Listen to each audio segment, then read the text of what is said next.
अस्सलाम वालेकुम dear students. Microbiology का जो अगला हम टॉपिक डिस्कस करने जा रहे थे वो था हॉट एयर ओवन स्टेरिलाइजेशन। ठीक है, इसके फर्दर दो टाइप्स हैं, एक मैकेनिकल है और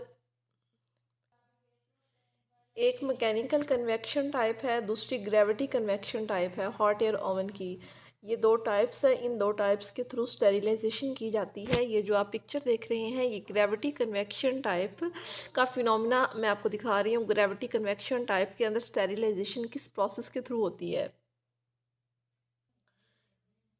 ये नेक्स्ट पिक्चर आप देख रहे हैं ये मैकेनिकल कन्वेक्शन टाइप है स्टेरिलाइजेशन की।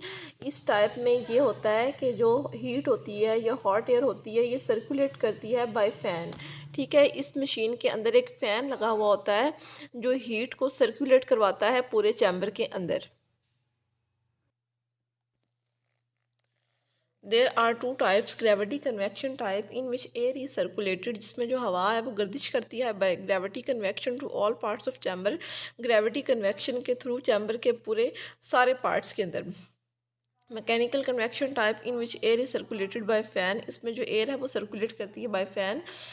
इस मेथड के थ्रू हम कौन कौन सी चीज़ों को स्टेरिलाइज कर सकते हैं। कॉनिकल फ्लास्क को हम स्टेरिलाइज कर सकते हैं। ठीक है, glassware, conical flask, test tube etcetera sterilise by this method. ठीक है, इसके बाद आता है इंसेनरेशन। इंसेनरेशन एक ऐसा प्रोसेस है, incineration is a waste treatment process. Waste वो वाली चीज़ें जो हम यूज़ कर चुके हों माजी में, ठीक है, उनको दोबारा से रीयूज़ करने के लिए इस प्रोसेस को इस्तेमाल किया जाता है। Is a waste treatment, waste को ट्रीट किया जाता है प्रोसेस। इस प्रोसेस के अंदर इट इज़ यूज्ड, इसको यूज़ किया जाता है टू सैनिटाइज, क्लीन करने के लिए। सैनिटाइज क्लीन करने के लिए medical and other hazards. Hazards का मतलब होता है harmful waste, because it is degraded with non hazardous waste.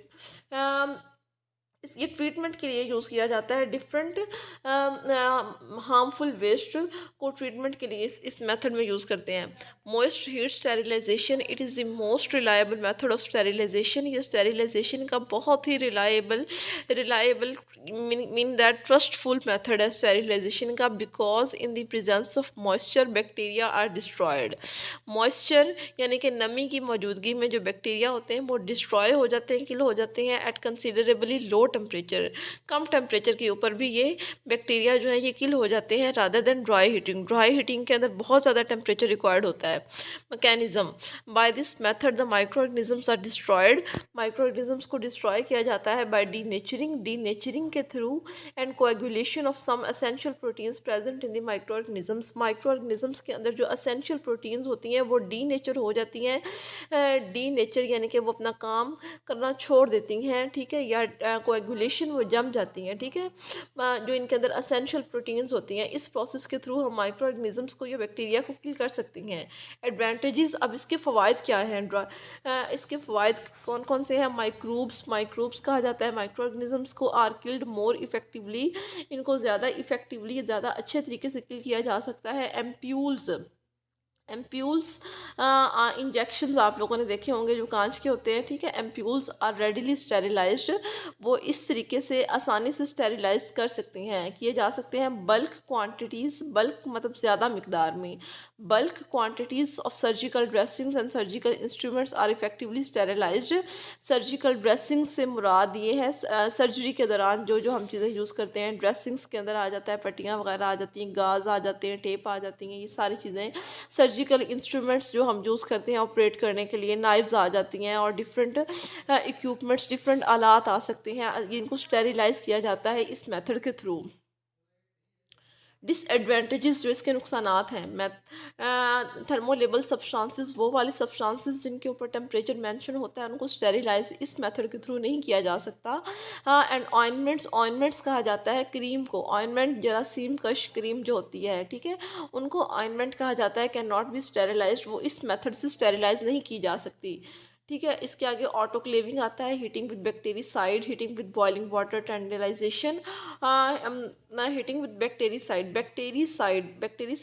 Basically कहा जाता है उन चीज़ों को या उन सब्सटेंसेस को, ठीक है, जो बैक्टीरिया को किल करें। Autoclaving is an apparatus, autoclaving is a mechanism. Autoclaving का जो वर्ड है ये एक मैकेनिज्म है, ठीक है, लेकिन ऑटोक्लेव का जो वर्ड हम यूज़ कर रहे हैं ये एक अपरेटस का नाम है। Autoclave is an apparatus use for sterilisation by steam, ठीक है। ऑटोक्लेव एक अपरेटस है जिसे हम इस्तेमाल करते हैं स्टेरिलाइजेशन के लिए, ठीक है, और इस अपरेटस के अंदर स्टीम का इस्तेमाल किया जाता है, भाप का इस्तेमाल किया जाता है। Autoclave is an apparatus used for sterilisation by steam under pressure, एक ख़ास प्रेशर के ऊपर इस मेथड के थ्रू हम 20 मिनट तक स्टेरिलाइजेशन करते हैं। टाइम जो रिक्वायर्ड होता है वो 20 मिनट्स होता है और टेम्परेचर जो होता है 121 डिग्री सी होता है। नॉर्मली 100 डिग्री सेंटीग्रेड पे जो पानी बॉयल होना स्टार्ट हो जाता है, लेकिन ऑटोक्लेव ऑपरेटर्स के अंदर जो टेम्परेचर हम यूज़ करते हैं या जो टेम्परेचर हम सेट करते हैं वो 121 डिग्री सी होता है।